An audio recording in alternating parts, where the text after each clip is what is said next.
Olá, meus irmãos, eu sou Samuel, pastor da Lagoinha Consolidação e estamos muito felizes de ajudar você nessa jornada. Essa é uma forma que encontramos de auxiliá-lo a concluir esse processo até você chegar ao batismo e confessar publicamente a sua fé em Cristo Jesus. Você agora vai assistir a lição Falando com Deus, ministrado pelo Lúcio e por mim. Deus te abençoe.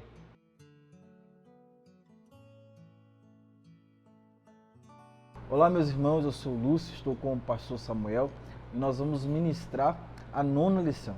Vamos te ajudar a entender a importância de falar com Deus. Então pegue papel, caneta, anote as suas dúvidas, sua impressão, as suas experiências para depois falar com o discipulador. Então, hoje nós vamos falar sobre falando com Deus. O quão importante é termos essa intimidade, esse relacionamento com o Senhor. Destacaremos aqui alguns princípios bíblicos que o próprio Senhor Jesus compartilhou com a gente ou com seus discípulos e de certa forma foi compartilhado para a gente, para entendermos como devemos viver uma vida de intimidade com o Senhor. O pastor Samuel vai estar lendo a passagem de Mateus capítulo 6, versículos a partir do 5 em diante. Beleza, gente? Vamos ler aqui então. Mateus 6, 5 diz assim: E quando orardes, não sereis como os hipócritas, porque gostam de orar em pé nas sinagogas e nos cantos das praças para serem vistos dos homens. Em verdade vos digo que eles já receberam a recompensa. Tu, porém, quando orares, entra no teu quarto e fecha a porta, orarás a teu pai que está em secreto, e teu pai que vem em secreto te recompensará. E orando, não useis de vãs repetições, como os gentios, porque presumem que pelo seu muito falar serão ouvidos. Não vos assemelheis, pois, a eles, porque Deus, o vosso Pai, sabe o que tendes necessidade, antes que lhe peçais. Portanto, vós orareis assim: Pai nosso que estás no céu, santificado seja o teu nome. Venha o teu reino. Faça-se a tua vontade, assim na terra como no céu. O pão nosso de cada dia dá-nos hoje. E perdoa-nos as nossas dívidas, assim como nós temos perdoado os nossos devedores. E não nos deixe cair em tentação, mas livra-nos do mal, pois teu é o reino, o poder e a glória para sempre. Amém. Amém. Eu acredito que um dos grandes privilégios de nós cristãos é poder manter um relacionamento com Deus, é poder viver uma vida de oração, é poder se relacionar com esse Deus que é todo poderoso.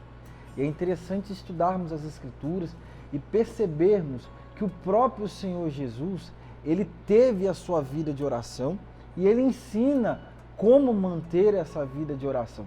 E aqui nas Escrituras nós conseguimos destacar alguns princípios que são essenciais, necessários para que cresçamos nesse entendimento do relacionamento com Deus, desse entendimento de uma vida de intimidade com o Senhor e do quão é importante para mim, quão é importante para você ter essa intimidade com o Senhor, quão vai fazer diferença na nossa história aqui na Terra. Então, nós vamos destacar alguns pontos que são essenciais para entendermos, para compreendermos que a caminhada com Deus é uma caminhada de relacionamento e relacionamento íntimo com o Senhor. Se estudarmos os evangelhos, nós perceberemos quanto tempo que Jesus investiu em oração. Eu costumo dizer nos discipulados que quando nós estamos orando, nunca estamos gastando tempo, mas sim investindo tempo na nossa vida, né, pastor? Verdade. Posso citar Lutero já? Claro, pastor. O povo fala que eu gosto muito de citar Lutero, mas é porque ele me inspira. Ele tem uma frase que ele diz assim: hoje eu tenho tanto para fazer, tantas tarefas, que em vez de orar 1 hora, como de costume, eu vou orar 2. Né? E vem a calhar justamente com isso que o Lúcio está falando. Oração nunca é perder tempo, nunca é tempo desperdiçado. Né? Lutero, ele tinha tanta tarefa que normalmente a gente pensa assim: meu dia está cheio, minha agenda está cheia, que vou só orar aqui 10 minutinhos rapidinho e aí vou fazer as coisas. Lutero, o contrário. Eu tenho tanta tarefa que eu vou dobrar meu tempo de oração, porque é fundamental a oração, né? Tudo começa com a oração. Exatamente. E se todo cristão entendesse esse princípio, eu acredito que muitas das coisas que têm acontecido na vida do ser humano seria resolvido. Eu gosto de uma frase também que me ensina bastante e me motiva todos os dias a buscar a Deus em oração, que é o seguinte: se eu trabalho, mas se eu oro, Deus trabalha. Claro que não está excluindo a responsabilidade de nós trabalharmos, mas fala a respeito de valorizarmos a nossa vida de oração. Ensina a respeito de tentarmos entregar as nossas preocupações ao Senhor para que Ele, de certa forma, resolva. E nós descansemos nele, né? Porque o cristão precisa entender que da mesma forma que cuida da sua vida física, também precisa cuidar da sua vida espiritual. Se nós entendêssemos a respeito do valor de uma vida de oração e se cuidássemos da nossa vida espiritual como cuidamos da nossa vida física. E fazer como uma disciplina mesmo, né, Exatamente. Lúcio? Você está falando de vida física, eu lembro de academia. Exato. Então, muitas vezes, né, a maioria das pessoas, eu acho que não gosta de ir para academia, fazer exercício, é uma disciplina. Não, estou pagando, então vou lá e tudo mais. É disciplina. Com a oração também é assim, né? Muitas vezes, né, o nosso pastor Mar sempre fala isso. A oração começa como um dever, mas vira um deleite. Então começa de fato como uma disciplina, entendendo, isso é importante para a minha vida. Eu preciso desse tempo com Deus, é vital. E aí começa como essa disciplina, mas também não fica apenas na disciplina, vira um prazer. E é até assim, uma comparação até simples, né, a respeito da nossa própria alimentação diária, né, pastor? Porque nós, seres humanos, temos necessidades. Então comemos todos os dias acreditando que aquela alimentação vai trazer o sustento que nós necessitamos. Obviamente que o que eu como hoje me sustenta para hoje. Amanhã vou precisar comer novamente. Por que eu penso que a minha oração de hoje vai me sustentar para 2 dias, para até mesmo um mês? Não, a minha oração de hoje me sustenta para hoje, a minha oração de amanhã vai me sustentar para amanhã. Então eu não posso ter em mente que eu posso orar hoje e ficar uma semana sem orar porque eu vou ficar bem. Não, isso é impossível. A nossa oração precisa ser constante. Verdade. E aí eu acrescento mais um exemplo, né? Uma ilustração em cima dessa da alimentação, que é o seguinte: a gente come muitas vezes porque sente fome, mas tem vezes que a gente não sente vontade de orar. Então eu comparo a necessidade de alimentação quando, por exemplo, a gente está doente. Tem muitas vezes, né, que nós adoecemos e nós não sentimos vontade de comer. Está doente, você está ali. Mas, né, eu lembro quando eu era criança, minha mãe falava assim: você não está com vontade, não está com fome, mas tem que comer, porque tem que se alimentar. Né, o pecado também nos adoece e aí a gente é afetado por essa condição de pecadores. Nós muitas vezes não vamos ter vontade de orar, mas nós temos que entender: eu preciso orar, é necessário, porque esse saco vazio não para de pé. Exatamente. Né? Até o pastor me lembrou de algo assim, que na minha infância eu sempre fui muito ruim para comer. Minha avó ficava sempre ali.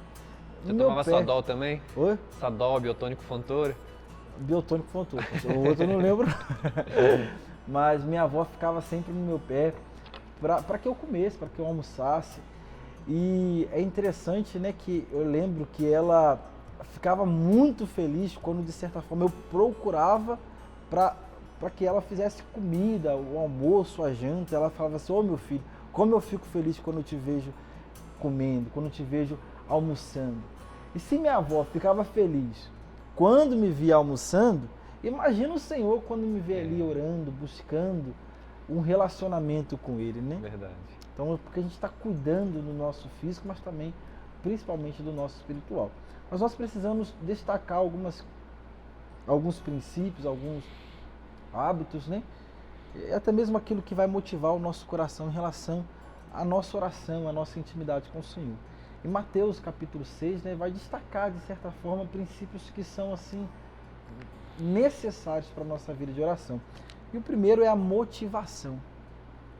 Porque muitas vezes as pessoas acham que são palavras bonitas que agradam ao Senhor. E não entendem que é a motivação do nosso coração que atrai esse olhar do Senhor para as nossas vidas, né? Ao lermos, né, a passagem, né, vamos perceber que o Senhor começa falando a respeito de uma oração que não procede, que é a oração dos hipócritas, né? Os fariseus, Os né? fariseus, Oravam nas praças públicas, oravam, enfim, para serem vistos.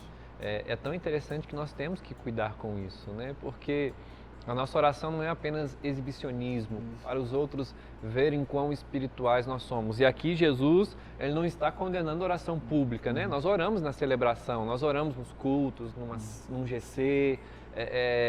O que Jesus está condenando aqui é a hipocrisia, né? É como, acho que até a lição fala sobre isso, sobre um casal. Imagina um casal que tem afetos, né, gestos de carinho em público, mas em casa é frio um com o outro. Exatamente. Então é isso que Jesus está condenando, essa hipocrisia da oração, né? Ele não quer que a gente apenas ore de forma, encontre as melhores palavras, rebuscadas, né, e tudo mais, para que os outros vejam, ó, quão crente ele é. E aí que um cuidado também, porque o próprio Jesus fala para a gente entrar no nosso quarto, né, fechar a porta. Mas aí Dietrich Bonhoeffer, agora eu falei bonito, né? Mas é um teólogo alemão, ele fala que nós temos que cuidar também para não fazer do nosso quarto um palco para nós mesmos. Exatamente. Onde nós oramos para nós nos sentirmos bem. No palco, aliás, né, os espectadores da nossa oração tem que ser apenas a Trindade, apenas o Senhor, não nós mesmos, porque sozinho a gente pode querer fazer uma oração para nós mesmos. Né? Então, a hipocrisia, a motivação aqui, Jesus ele está questionando, tanto na motivação depois também, quanto na oração dos pagãos, a quem nós estamos orando. Porque se é uma oração hipócrita, nós estamos colocando nós mesmos como Deus. Exatamente. E de certa forma buscando uma recompensa que é pessoal, né? Porque tipo assim... E aí já recebe a recompensa. Recebe. A gente já até entrou no outro ponto aqui, mas é exatamente sobre isso, né? Se eu estou ali orando e de certa forma esperando que outras pessoas notem ou admirem a minha oração, eu já recebi a minha recompensa, que foi a admiração daquela pessoa, e automaticamente eu perdi a recompensa que é melhor e maior do que eu esperava, né? Sim, então eu preciso ter essa compreensão que a motivação do meu coração vai definir muita coisa na minha oração. Sim. Porque se eu estou buscando motivações erradas, automaticamente aquilo que eu necessito eu tenho. E como é importante falar da motivação, porque, por exemplo, a gente pensa assim, né? Se as pessoas me viram orando, eu recebi a recompensa que foi a admiração do outro. Mas aí, se eu não fizer isso, se eu orar com a motivação correta, vem a recompensa de Deus. E aí a gente já pensa com aquela mentalidade, tipo assim, sabe quando você é criança, a gente está citando muita infância hoje, né? É porque a oração também tem muito a ver com essa sinceridade, né, de infância e tudo mais. Mas, o seu pai promete, né? Se você passar de ano, você vai ganhar uma bicicleta. Exato. Você vai ganhar um presente de Natal. E a gente pensa muito nesse sentido de recompensa que Deus pode nos dar. Quando, na verdade, a melhor recompensa de estudar e passar de ano é receber o conhecimento, adquirir informação ali e você crescer na educação.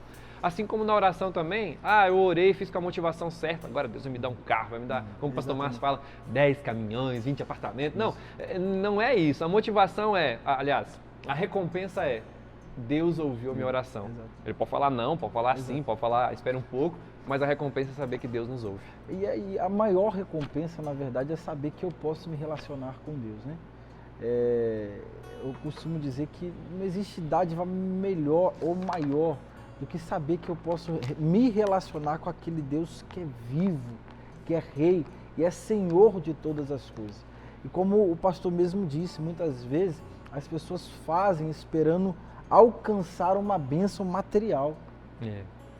Eu gosto muito de citar, né, Tiago capítulo 1, versículo 2, que vai dizer: bem-aventurado é o homem que persevera, né, que suporta a aprovação, porque depois de ter sido aprovado, receberá a coroa da vida a quem o Senhor prometeu aos que o amam.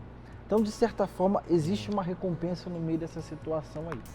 Claro que Tiago está falando sobre provação, sobre você ser aprovado em meio à provação.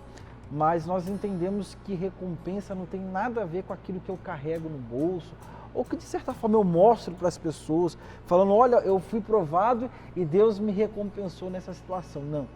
A maior recompensa é saber que existe algo eterno esperando a gente. Verdade. Então, quando eu falo a respeito de oração, é entender que a recompensa não tem nada a ver com bênçãos materiais. Claro que Deus ele é poderoso e pode fazer, sim, mas o nosso coração não pode estar ligado ou firmado ou direcionado para isso.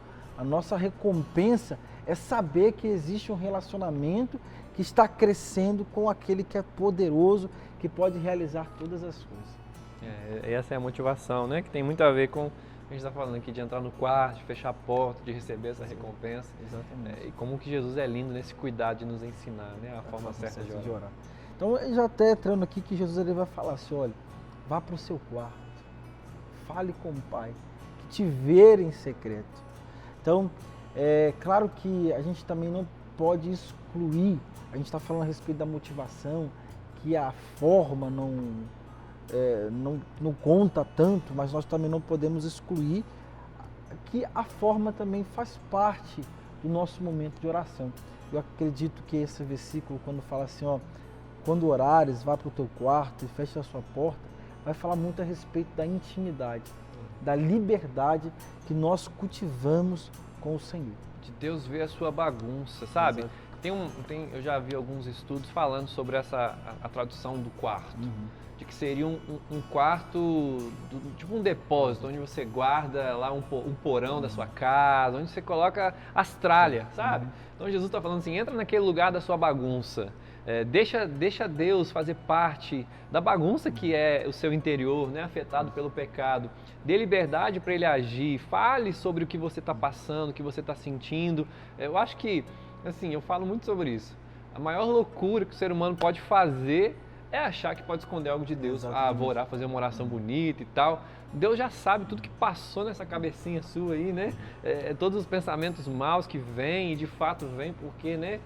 Nosso coração é uma fábrica de ídolos, como diria João Calvino, ou uma fábrica de tudo que não presta, né? Porque né, a próprio Gálatas fala sobre as obras da carne. A gente acha que aquilo é uma lista de coisas para não fazer, mas na verdade é aquilo que o nosso coração é capaz de produzir. Então assim, né, o pecado de fato nos infectou de uma forma tão terrível.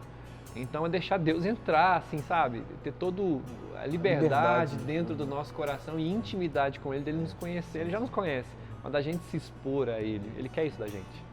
E assim, também falando a respeito de você estar em um lugar para buscar a Deus, claro que hoje nós entendemos que não existe um lugar específico para você se relacionar com o Senhor. Não é porque aqui vai falar de você entrar num quarto que você só pode orar em um quarto. Acredito que em qualquer lugar que você buscar o Senhor vai se fazer presente ali. Exatamente. Até porque nós somos a habitação do Senhor. Conheço gente que ora no banheiro do trabalho, no horário de almoço. Eu também. Assim, igual, por exemplo, até dando até mesmo um testemunho a respeito aqui, né? Existem algumas pessoas que mistificam muito as coisas. Sim. Achando que existem lugares que são mais poderosos, vão te fazer... Um monte. Exatamente. Que você fique mais próximo templo. de Deus. É isso. E igual, tipo, eu não sou daqui, sou de uma outra cidade, mas sendo que quando eu morava na minha cidade, né, a minha casa era muito movimentada. Então, constantemente, eu não conseguia orar dentro de casa porque a minha casa tinha um monte de gente. Eu não conseguia ter aquela liberdade, aquela intimidade de falar com Deus. E o que eu fazia? Eu ia para o monte. Porque era de fácil acesso, na minha cidade tinha vários montes próximos, né? Então eu ia ali falar com Deus. Mas eu entendi que não é porque eu estava no monte que eu estava mais próximo de Deus. Que se eu estava no monte, eu era mais íntimo de Deus do que outras pessoas. Não. A importância de estar em um lugar onde você vai se relacionar com Deus, não é porque o lugar é mais santo do que o outro, não. É porque você faz do Senhor uma prioridade na sua vida. Exatamente. Eu oro todos os dias no monte de coberta da minha cama antes de dormir. Mas nós não estamos falando que é errado, não, de forma nenhuma, né? O Lúcio falou que ia, inclusive. É só não achar que um lugar é mais santo do que o outro. Mas isso é muito importante, porque entrar no quarto também se refere a isso. Tire todas as distrações. Igual o Lúcio falou, ele precisava ir no monte porque lá ele iria encontrar silêncio, um ambiente adequado para isso. Então isso é muito importante também para você concentrar somente naquilo, que é a oração. Exatamente. Eu falo assim que se eu faço isso, automaticamente eu estou administrando o meu tempo. Sim. E estou, tipo, me colocando, assim, ou me disciplinando, na verdade, para que eu entenda que o Senhor não é uma coisa importante, Ele é a prioridade da minha vida. Exatamente. Ele é o que mais vale para mim. Então, quando eu separo esse tempo, quando eu vou até esse lugar, porque a palavra fala sobre esse lugar secreto, eu estou me desligando do mundo para me conectar com o Senhor. Eu estou me desligando até mesmo das pessoas que estão do meu lado, que convivem comigo diariamente, porque eu entendo que a pessoa mais importante da minha vida é Ele. Então eu preciso aprender dele aquilo que eu devo fazer. Exatamente. Silenciar as outras vozes. Exatamente. Tem até uma publicação, né, na internet de um rapaz que uma vez fez um vídeo, né, uma dinâmica. Ele foi para o meio de uma praça, colocou uma cadeira, chamou um voluntário e colocou uma fenda em seus olhos. Ele foi o quê? Uma venda. Ah, sim. Uma venda, falei fenda. Uma venda. Tá certo, né? Venda. Venda. Uhum. Uma venda. Uma venda em seus olhos. E aí chamou outros voluntários. Pediu para o rapaz ir um pouco mais à frente e falou o seguinte para ele: olha, eu vou te dar as direções para que você chegue até a cadeira. Mas você precisa prestar atenção naquilo que eu vou falar. Preste atenção na minha voz. E aí o rapaz foi. Enquanto ele estava ouvindo apenas a voz daquele que estava dando as direções, ele estava conseguindo chegar no caminho. Mas quando as outras pessoas começaram a falar, ele ficou confuso. E ele começou a perder o foco, automaticamente sair do caminho. E aí até que o rapaz falou assim: olha, preste atenção na minha voz, segue a minha voz. E quando ele começou a seguir a voz do primeiro, ele chegou ao seu destino. Automaticamente, eu trago uma lição com isso, né? Que fala a respeito de pararmos de ouvir outras vozes para passarmos a ouvir a voz do Senhor. Então existe um tempo em que eu preciso silenciar todas as vozes para ouvir aquilo que Deus tem como direção para a minha vida. Por isso a importância de estar em um lugar de intimidade. E como falou, o quarto para todos nós, ou qualquer lugar da casa que nós temos mais liberdade, automaticamente expressamos aquilo que não expressamos em nenhum outro lugar. Então quando nós estamos ali com o Senhor, nós falamos para Ele aquilo que não falamos para ninguém, aquilo que está lá no oculto do nosso coração. De fato, essa bagunça que muitas vezes se encontra, né, as nossas emoções. Amém? Amém. Então vamos lá. Terceiro ponto, oração não é falatório. Achamos que nós vamos agradar muito a Deus pelo tanto que falamos, pelo número de palavras que usamos. Não é isso. É entender que, como nós falamos no início, a motivação do nosso coração, a necessidade do nosso coração. Aqui até mesmo vai destacar a respeito para não sermos como os gentios, não sermos como os pagãos, né? Que pensam que pelo muito falar serão recompensados ou ouvidos. Até porque a questão deles era o seguinte: eles serviam a deuses pagãos. E os deuses deles, de acordo com a mitologia, não eram deuses muito agradáveis, muito alegres, muito acessíveis. Até mesmo eram considerados como deuses que castigavam. Tinha variação de humor, então você tinha que convencê-lo de te dar uma bênção, agradar a divindade para que ela retribua. Exatamente. E aí eles achavam que falando, eles iam conseguir convencer o Deus a quem eles serviam. Então, automaticamente, a gente tem mania de repetir ou de tomar como um padrão para a nossa vida o comportamento do outro, né? Então, às vezes, a gente convive tanto com a pessoa que a gente começa a viver como ela, né? Então, tipo assim, o Senhor alerta para que a gente não repita a forma com que os outros trabalhavam. E tem dois pontos também que a gente tem que tomar cuidado, né? Primeiro é a gente não pode achar que nós estamos informando Deus sobre o nosso problema. Exatamente. Porque os pagãos, né? Eles tinham que informar a divindade deles para a divindade deles agir. Aí Deus já fala assim, né? Jesus nos ensina que Deus já conhece antes mesmo da gente pedir. Isso não significa que a gente não vai pedir, não vai falar, mas não vai achar que nós temos que informar a Deus, mas nós vamos pedir. E aí, também aqui, ele fala até, acho que na versão que eu li, fala não oreis com vãs repetições. Então também nós não podemos achar que nós não podemos repetir uma oração. Ah, já orei um Pai Nosso, não posso orar de novo. O Pai Nosso não é uma oração para ser apenas repetida como papagaio, é um modelo, nós vamos falar sobre isso. Mas não tem problema também de você orar, Pai Nosso que estás no céu, santificado seja o teu nome, não tem problema. Até porque Jesus... é a própria palavra de Deus, né? Exatamente. E o que Jesus está condenando é repetição vã. Entendeu? Então não é a repetição em si que é condenado, mas são repetições vãs. Ou seja, repetição no falar por falar, no muito falar, no falar sem pensar, sem refletir naquilo que eu estou orando. Então, uma oração sem que envolva o intelecto, é tão legal quando você conecta as duas coisas. Jesus está falando assim, olha, não pode ser hipócrita, ou seja, tem que ter o coração, a sinceridade. Aí depois Jesus fala assim, olha, não pode ser apenas vão, repetindo por repetir, ou seja, não pode ser sem pensar, tem que ter o intelecto, ou seja, a nossa oração envolve coração e mente, porque nós não vamos orar, porque o pastor ora daquele jeito, eu vou repetir as palavras dele. Nós temos que pensar naquilo que nós estamos orando. Nós temos que falar assim, deixa eu refletir nas palavras que eu estou falando para o meu Jesus. Entendeu? É uma oração, Jesus está ensinando que a oração, como tem que ser a oração. Nós temos que pensar e orar a partir do que a Bíblia nos ensina. E é algo muito pessoal, né? O pastor falou algo assim que a gente precisa até mesmo enfatizar aqui, que é a respeito de repetir aquilo que ouvimos os outros falar. Porque às vezes nós somos assim, tão desesperados a respeito de oração, porque oração, assim, existe toda uma questão por aqueles que aceitam Jesus, que iniciam a sua caminhada, que acham que existe um mistério muito grande na oração. Mas não é.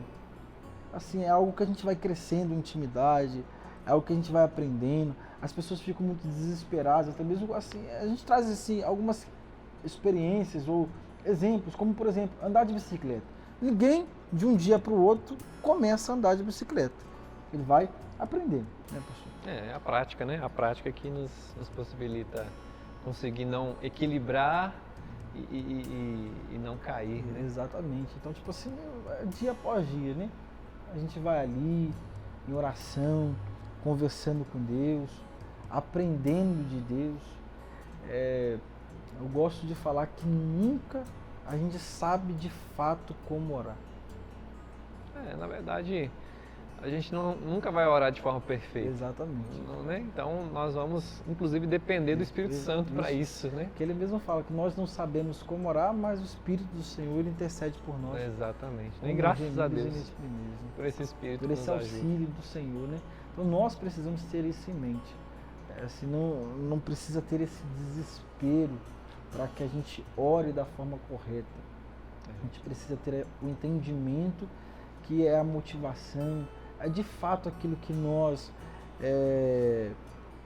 precisamos, que devemos colocar diante do Senhor. Porque às vezes as pessoas falam assim, você tem que orar. Aí ela vai para o culto, escuta o pastor orando, ele só repete aquilo que o pastor está falando. Às vezes até o jeito de orar, né? Assim, a gente vê isso acontecer muito. Mas de fato não ter esse medo, né? E até porque agora, então, Jesus ele fala assim, bom, se vocês não têm que orar como os pagãos e nem como os hipócritas, agora vocês vão orar assim. E aí ele ensina a oração do Pai Nosso. Aí já entra aqui a questão do Pai Nosso que estás nos céus. Sobre o privilégio de falarmos com Deus como um Pai.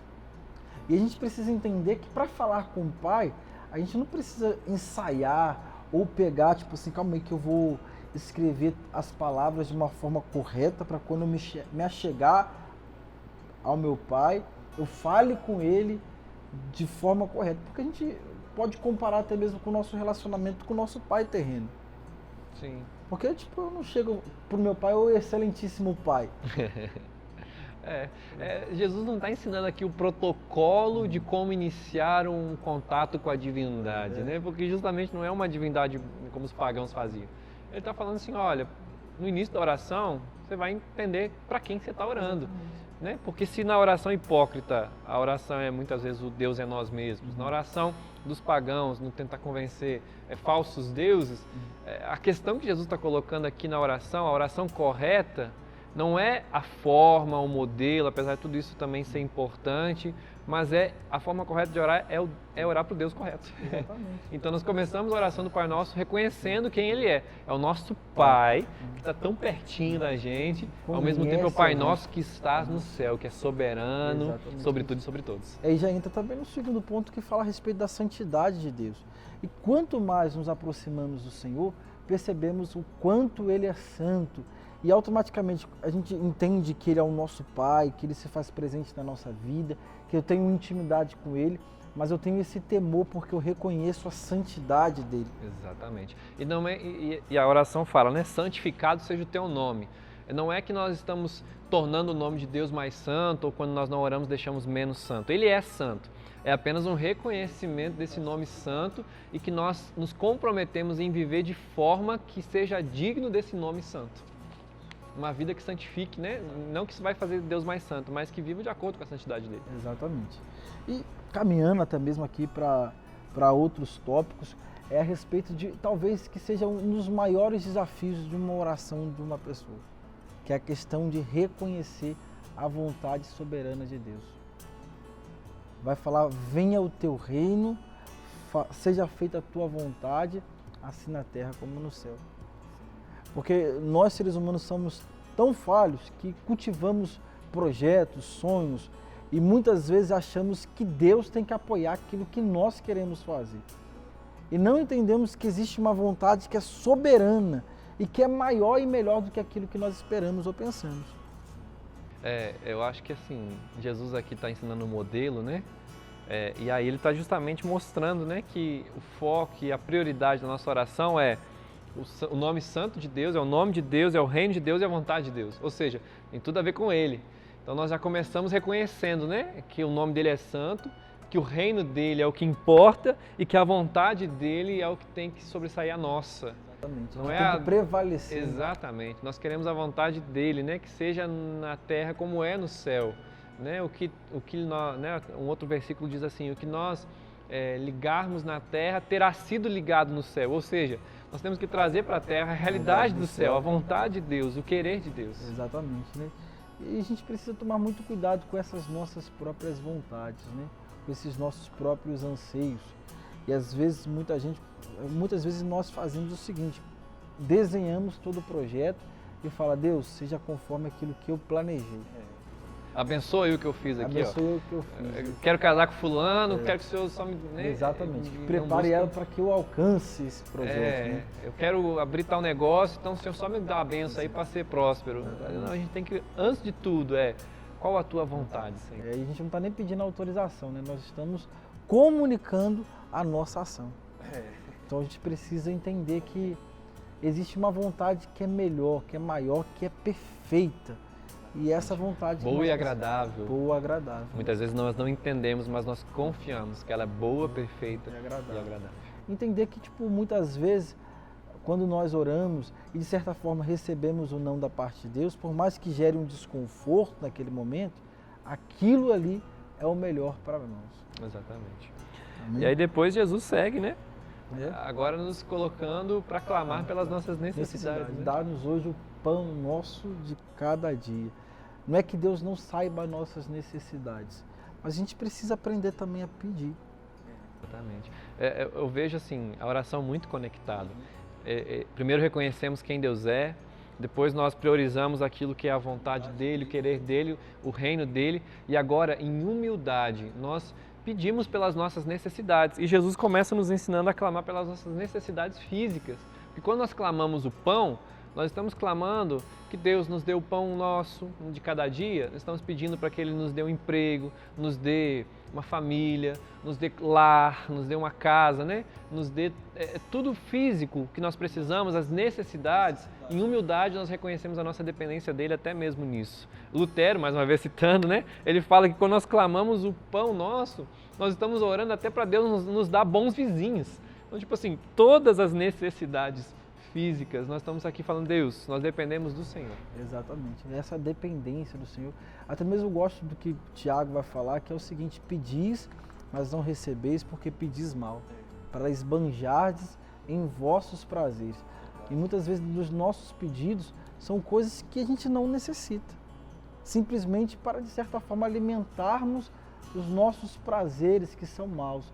Então nós precisamos entender aquilo também que estamos pedindo ao Senhor. Entender que muitas das coisas que nós pedimos, nós não precisamos. Nós estamos ali simplesmente por conta de uma vaidade, por conta de uns pensamentos que não convém da parte do Senhor. Então, pede, mas aprenda a pedir de fato aquilo que você necessita, aquilo que de fato que nós necessitamos, né, pastor? Exatamente. E se ouvir um não também de Deus, aceite, né? Porque entende que Entenda que é o melhor. para você. Exatamente. Amém. Mas entra também num ponto aqui, pastor, que talvez seja desafiador para nós, que é a questão de perdoa as nossas dívidas, assim como perdoamos os nossos devedores. Então, voltando a falar, não é que eu estou comunicando a Deus que eu fiz algo de errado, não. Eu estou concordando com Deus que eu fiz algo errado, porque eu estou ali diante dele pedindo perdão por esse ato que de certa forma desagradou ao Senhor. É verdade. Aqui mais uma vez em humildade nós reconhecemos outra necessidade que nós temos. Se antes reconhecemos a necessidade física, agora a necessidade espiritual, que é a de perdão. Então, nós clamamos o perdão de Deus porque somos pecadores. Então reconhecemos que nós temos uma necessidade de ser perdoado. E porque nós somos perdoados, agora temos a possibilidade também de perdoar os outros, né? Por isso que fala, perdoa as nossas dívidas, assim como nós também perdoamos os nossos devedores. A importância de, como nós até mesmo falamos em outras lições, do liberar o perdão para aqueles que ofenderam a gente. Porque muitas das coisas que nós queremos de Deus como perdão tem a ver também com o perdão que nós damos para os outros. Aqui vai falar, né? Se perdoares uns aos outros, o Pai os perdoará.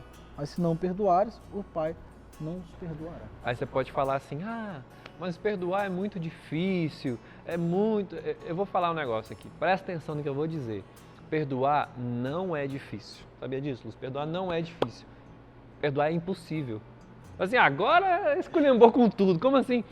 Perdoar é impossível sem Jesus. Mas quando nós recebemos Jesus e você recebeu Jesus, está caminhando para o batismo, então você entende que você foi perdoado de uma dívida muito maior do que qualquer outra dívida que alguém tenha com você. Porque a nossa dívida com Deus sempre é maior, independente do que as pessoas fizeram conosco. Então nós recebemos esse perdão. Agora que nós entendemos o que é o perdão a partir da cruz de Cristo, então me torna possível. Antes era impossível, agora me torna possível perdoar. E aí sim eu concordo. É muito difícil. Por isso que toda a graça do Senhor Jesus, mas a gente consegue perdoar. E é tão importante liberar esse perdão, perdoar, independente do que as pessoas fizeram com você. E aí nós estamos aqui aprendendo a orar. Até mesmo nisso nós dependemos de Deus. Senhor, nos ajude a perdoar. Exatamente. E também aqui passando por um próximo tópico, que vai falar, e não deixeis cair em tentação, mas livra-nos do mal. Antes a gente tinha que pedir perdão por aquilo que nós cometemos. Agora nós pedimos o auxílio do Senhor para não errarmos. Exatamente. Aqui mais uma vez reconhecendo outra necessidade, agora uma necessidade moral, de nós não cair no erro, de não cair na tentação. É aquilo que Deus quer de nós, Ele sabe que nós somos pecadores e nós precisamos reconhecer isso. Então nós temos que estar em dependência dEle para lutar contra esse pecado, não cair na tentação, livrar-nos desse mal. Exatamente isso, né? E entender essa dependência do Senhor, né? Porque nós somos falhos, como o pastor falou, e só Deus pode dar essa graça para continuarmos andando em uma vida íntima com o Senhor. E até aqui no texto vai destacar que existem pessoas que quando pecam, automaticamente fogem de Deus. Sim. E não entendem que se elas não orarem, elas vão continuar pecando. Verdade. Assim, elas vão continuar no erro. Então, é importante orarmos, é importante clamarmos nesse tempo para que o Senhor, de certa forma, nos guarde. E se caso acontecer de você cair, vá diante do Senhor, se arrependa e continue ali orando, pedindo força, pedindo graças ao Senhor para que você não ceda novamente para aquele pecado. E aí eu acho que para linkar também, que a gente está falando, né? Reconhecemos quem Deus é, tudo tem a ver com Ele, a prioridade é Ele, aí depois em humildade nós clamamos pelas nossas necessidades. Então clamamos pelas necessidades físicas espirituais e morais. E aí que nós vemos uma alusão à Trindade. Porque o Pai que nos dá o pão, o Filho que nos dá o perdão e o Espírito que nos ajuda a livrar de todo o mal e da tentação. Então, olha que lindo, né? Jesus é a Trindade aqui atuando e nós dependendo da Trindade como um todo em todas as áreas da nossa vida. Isso aí. Então, meus irmãos, o texto vai encerrar já falando porque teu é o reino, o poder e a glória. Então nós já podemos encerrar a nossa oração reconhecendo o quanto Ele é soberano, que o quanto nós dependemos dEle, entendermos que tudo vem dEle, tudo é para Ele, que nada tem a ver com a gente, que Ele de fato é o centro. Então, em relação à nossa oração aqui, Ele é o mais importante.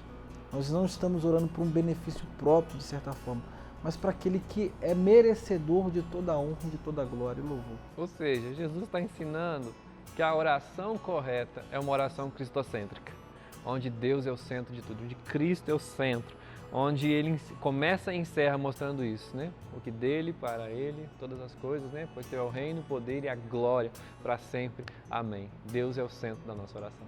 Então, meus irmãos, vivam uma vida de oração, cultive essa vida de oração. Eu gosto de dizer que quando nós estamos ali em oração, não somente somos abençoados, mas também somos instrumentos de Deus para abençoar outras pessoas.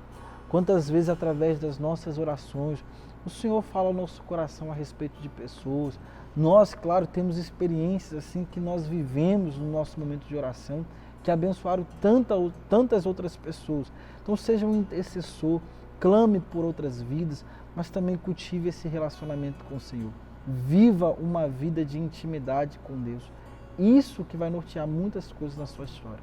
Isso que vai determinar, vai definir muitas coisas na sua vida. A vida de oração, de intimidade com o Senhor, me leva a um relacionamento que transforma o meu ser. Amém. Amém? Então, meus irmãos, nós aqui encerramos mais uma lição, mais um vídeo. Assim como eu falei no início, se você teve algumas dúvidas, anote para depois eu conversar com o seu discipulador. Que Deus te abençoe, em nome de Jesus. Beijo. Glória a Deus! Você concluiu mais um vídeo de mais uma lição. Estamos muito felizes em você estar participando desse processo com a gente. Agora o próximo passo é você fazer o contato com o seu discipulador e agendar uma ligação por vídeo ou um contato telefônico para vocês discutirem sobre a lição que você já leu, que você acabou de assistir, tirar dúvidas, para depois ele te mandar ainda alguns exercícios e essa lição ser dada como concluída. E aí, lembrando, né, que você pode fazer apenas uma lição por semana. Então respeite os prazos e eu tenho certeza que vai ser um tempo de Deus, bênção na sua vida, de crescimento. Nós estamos muito felizes, cremos que Deus também e você também. Deus te abençoe.